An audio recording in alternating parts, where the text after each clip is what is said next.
So I'm Allison Brager. I work for the John F. Kennedy Special Warfare Center and School at Fort Liberty.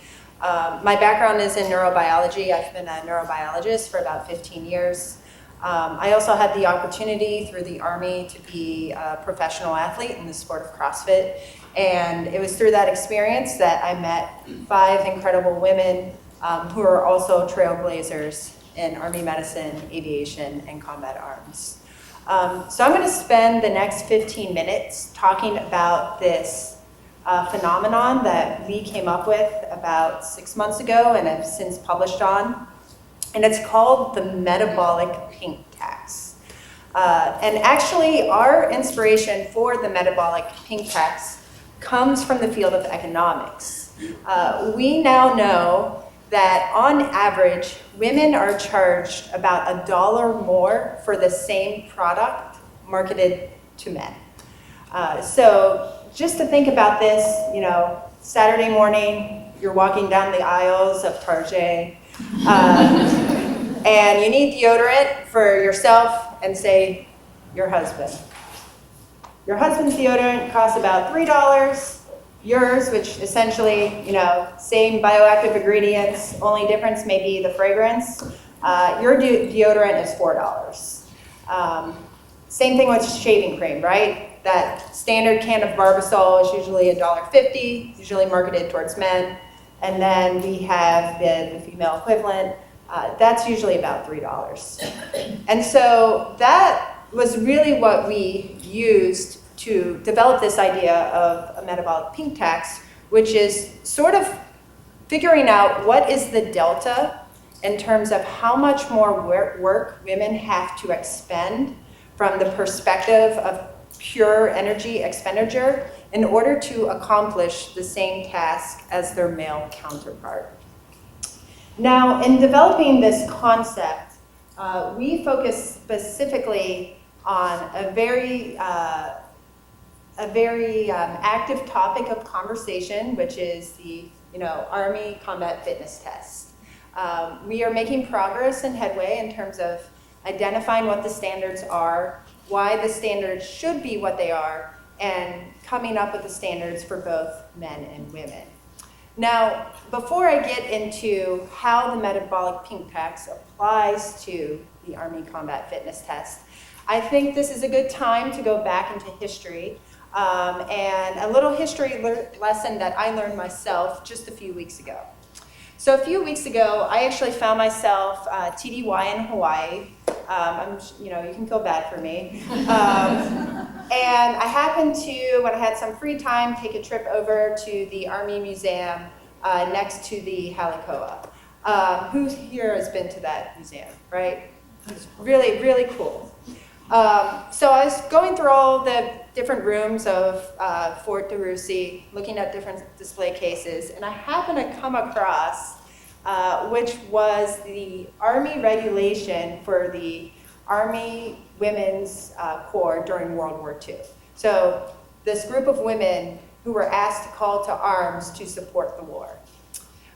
What was really interesting about this document, and actually you could find it online if you type in AR 30-50, Army Women's Corps Fitness Manual, you'll actually find it publicly available. One of the first pages of this manual says, we will not win this war without women, and we will not win this war without the fitness of women. And so I thought that was really empowering. And the manual goes on to explain all these different calisthenics, all these different sports and recreational activities that the women of the Army Women's Corps were tasked to do to help support the war in World War II. Interestingly enough, this manual, in the perspective of physical fitness, focused on 4 domains. It focused on strength, it focused on stamina, stability, and coordination, which coincidentally are the 4 tenets of the Army Combat Fitness Test. So here we are back in 2023, 2024. Okay, so now let's get into the Army Combat Fitness Test and talk about where we do see discrepancies between men and women, but more importantly, what we can do to close these gaps and discrepancies. So about a year ago, we decided to do just this really simple homework assignment where we dissected the scorecard for the men and women on the Army Combat Fitness Test and look at how many points a woman is awarded for lifting a certain amount of weight on the 3 repetition deadlift, and how many points a man is awarded for lifting a certain amount of weight on the 3 repetition deadlift. And interestingly enough, we found something really unique.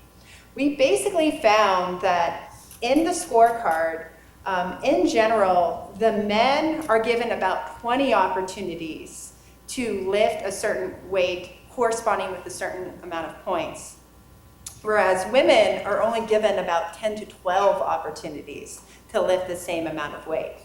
And further, if you plot the slopes of those curves where you're looking at weight lifted and points awarded, essentially for every 5 pounds a man has to lift on that test, they're awarded 10 points.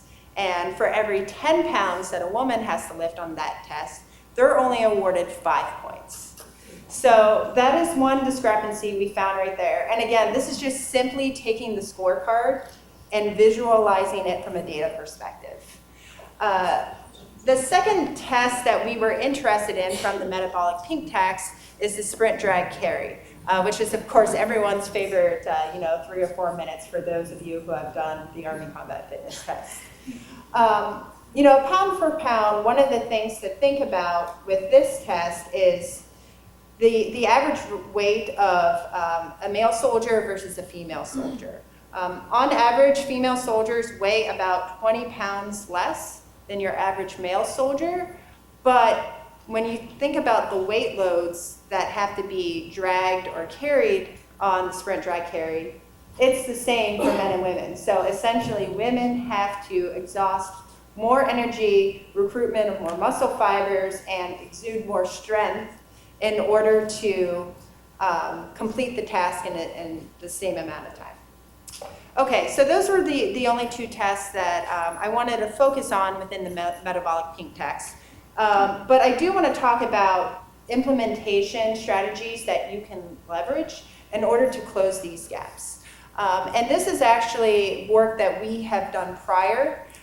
So my first assignment in the Army was with the Walter Reed Army Institute of Research. Much like Natick Labs here, we work closely on physiological performance related to the warfighter.